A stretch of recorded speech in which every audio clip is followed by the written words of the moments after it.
اعوذ باللہ من الشیطان الرجیم بسم اللہ الرحمن الرحیم۔ ابھی جو آیت کریمہ تلاوت کی جائے گی اس کا شان نزول یہ ہے، حضرت اوس بن صامت رضی اللہ تعالیٰ عنہ نے کسی بات پر اپنی زوجہ حضرت خولہ بنت ثعلبہ رضی اللہ تعالیٰ عنہا کو یہ کہہ دیا کہ تم مجھ پر میری ماں کی پیٹھ کی طرح ہو۔ یہ لفظ جو ہیں یہ زہار کہلاتے ہیں، اور زمانہ جہالت میں یہ کلمہ طلاق سمجھا جاتا تھا۔ حضرت اوس کو بعد میں ندامت ہوئی اور انہوں نے کہا کہ میرے خیال میں تم مجھ پر حرام ہو گئی ہو۔ حضرت خولہ بارگاہ نبوی میں حاضر ہوئیں اور عرض کرنے لگیں کہ میرا مال ختم ہو چکا، ماں باپ گزر گئے ہیں، عمر بھی زیادہ ہو گئی ہے اور بچے چھوٹے ہیں۔ اگر باپ کے پاس چھوڑوں تو ہلاک ہو جائیں، اپنے ساتھ رکھوں تو بھوکے مر جائیں۔ کوئی ایسی صورت ہو کہ میرے اور میرے شوہر کے درمیان جدائی نہ ہو۔ آپ صلی اللہ علیہ وسلم نے فرمایا، اس بارے میں مجھ پر کوئی حکم نازل نہیں ہوا، یعنی دستور تو یہی ہے کہ زہار سے عورت حرام ہو جاتی ہے۔ وہ عرض کرنے لگیں، یا رسول اللہ صلی اللہ علیہ وسلم، اوس نے طلاق کا لفظ نہیں کہا، وہ میرے بچوں کے باپ ہیں اور مجھے بہت ہی پیارے ہیں۔ اسی طرح وہ بار بار عرض کرتی رہیں، پھر آسمان کی طرف سر اٹھا کر کہنے لگیں، یا اللہ، میں تجھ سے اپنی محتاجی اور بے کسی اور پریشانی کی شکایت کرتی ہوں، اپنے حبیب پر میرے حق میں کوئی ایسا حکم نازل فرما دے جس سے میری یہ مصیبت دور ہو جائے۔ اس پر یہ آیات نازل ہوئیں۔ قد سمع الله قول التي تجادلك في زوجها وتشتكي إلى الله والله يسمع تحاوركما إن الله سميع بصير۔ بے شک اللہ نے اس عورت یعنی خولہ بنت ثعلبہ کی بات سن لی جو اپنے شوہر اوس بن صامت کے بارے میں آپ سے تکرار کرتی ہے، اور اللہ سے اپنے غم کی شکایت کرتی ہے، اور اللہ آپ دونوں کی گفتگو سن رہا ہے۔ بے شک اللہ بہت سننے والا، خوب دیکھنے والا ہے۔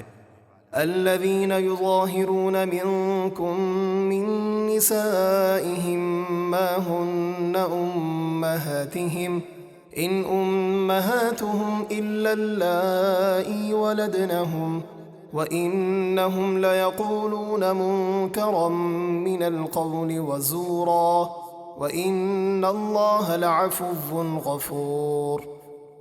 تم میں سے جو لوگ اپنی بیویوں سے زہار کرتے ہیں، یعنی کہتے ہیں کہ تو مجھ پر میری ماں کی پیٹھ کی طرح ہے، تو یہ کہہ دینے سے وہ ان کی مائیں نہیں بن جاتیں، ان کی مائیں تو وہی ہیں جن سے وہ پیدا ہوئے، اور بے شک وہ بری اور بالکل چھوٹی بات کہتے ہیں، اور بے شک اللہ ضرور بہت معاف کرنے والا، بہت بخشنے والا ہے۔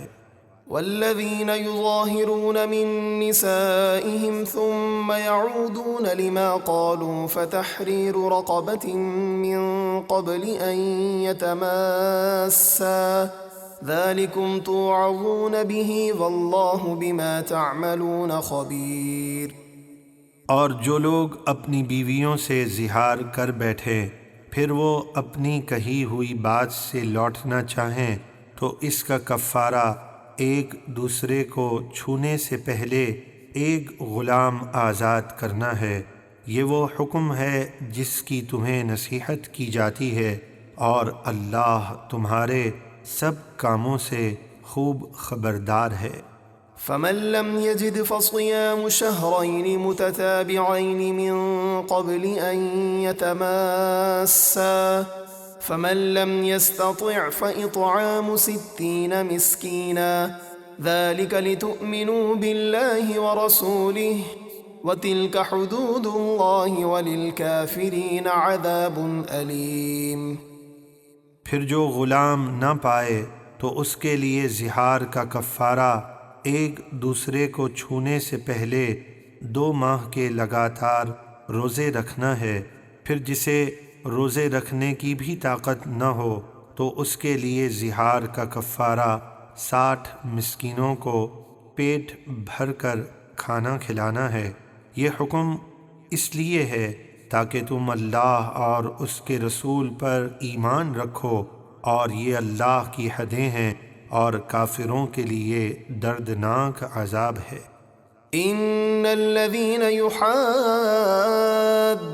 الله ورسوله كبتوا كما كبت الذين من قبلهم وقد انزلنا آيات بينات وللكافرين عذاب مهين۔